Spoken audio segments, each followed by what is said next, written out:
الذهب الصيني الجديد بين زلزال الأسواق العالمية وفرصة المغرب الضائعة أو المنتظرة، بقلم الأستاذة فتيحة شاطر. وقبل المتابعة لا تنسوا دعم القناة بالإعجاب والاشتراك وتفعيل زر الجرس.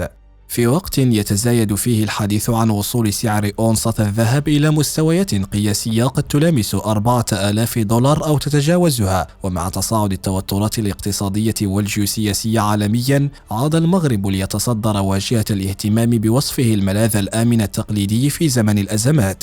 غير أن ما يجري اليوم في سوق الذهب لم يعد يقتصر على تقلبات الأسعار أو صراع العرض والطلب، بل دخل مرحلة أكثر عمقا وتعقيدا تقودها تحولات تكنولوجية واقتصادية كبرى تقف الصين في قلبها، فيما بات يعرف إعلاميا بالذهب الصيني الجديد. لطالما ارتبط الذهب في الوعي الجماعي العالمي وفي المغرب بشكل خاص بالقيمة الثابتة والادخار الآمن ورمزا للاستقرار المالي، فعبر الأجيال ظل الذهب يحتفظ بمكانته كأداة للتحوط ضد التضخم ووسيلة لحفظ الثروة في أوقات الانهيارات النقدية والأزمات الاقتصادية. غير أن هذا التصور التقليدي بدأ يهتز أمام معطيات جديدة قد تغير قواعد اللعبة بالكامل. عندما يذكر الذهب الصيني يتبادر إلى ذهن الكثيرين ذلك النوع الرديء أو المقلد الذي يغزو الأسواق ويخدع المستهلكين في البداية قبل أن تتكشف هشاشته مع مرور الوقت. غير أن هذا التصور رغم احتوائه على جزء من الحقيقة،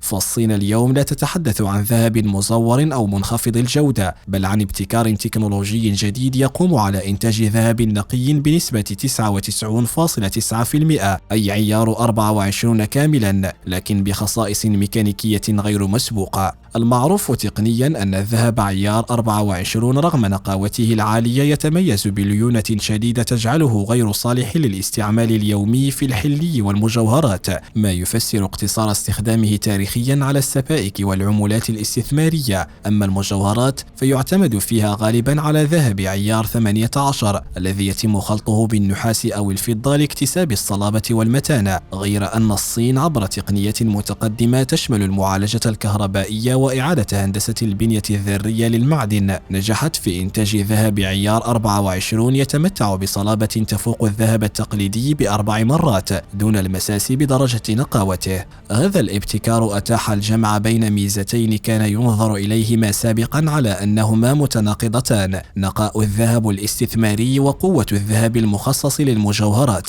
والنتيجة هي منتجات ذهبية أخف وزنا وأكثر صلابة وأكثر جاذبية من حيث التصميم، إذ يمكن لقطعة صغيرة من هذا الذهب أن تعادل بصريا قطعة أثقل بكثير من الذهب التقليدي. ولم يعد هذا التطور حبيس المختبرات أو التجارب المحدودة، بل دخل فعليا مرحلة الإنتاج التجاري مع اعتماد شركات صينية كبرى للمجوهرات عليه وتزايد الإقبال المحلي والدولي. غير أن خطورة هذا التحول لا تكمن فقط في جانبه الصناعي بل في أبعاده الجيوسياسية والاقتصادية الأوسع، فالصين اليوم هي أكبر منتج للذهب في العالم وأكبر مستهلك له في الوقت نفسه، ويكاد إنتاجها المحلي لا يكفي لتغطية الطلب الداخلي، ما يدفعها إلى استيراد كميات ضخمة من المعدن الأصفر. إلى جانب ذلك كثف البنك المركزي الصيني في السنوات الأخيرة مشترياته من الذهب بوتيرة غير مسبوقة، في خطوة يراها كثير من الخبراء جزءا من استراتيجية أوسع لتقليص الاعتماد على الدولار الأمريكي في ظل التوترات المتصاعدة مع الولايات المتحدة.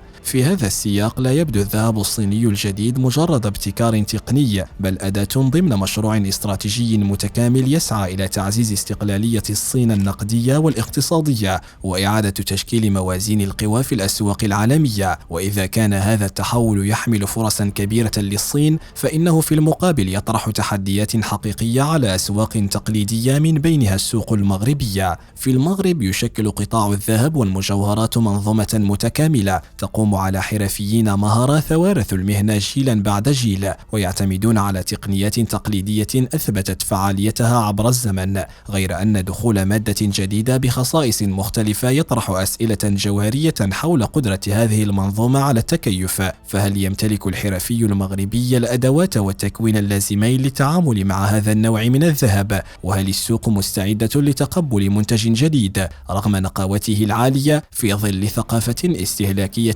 اعتادت معاييرا محددة في الوزن والتقييم.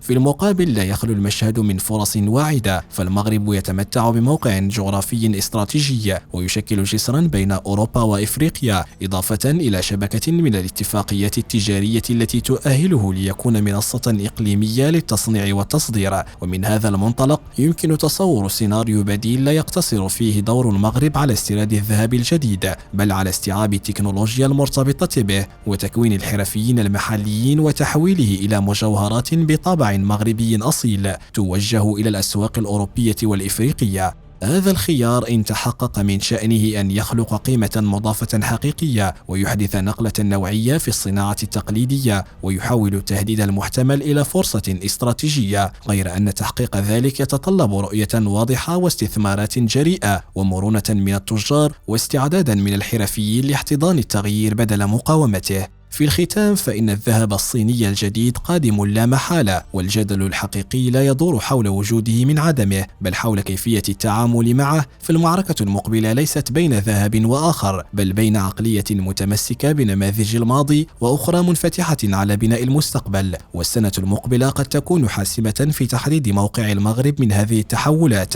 إما متلق سلبي يتأثر بها أو فاعل ذكي يركب الموجة ويحولها إلى رافعة جديدة للاقتصاد الوطني.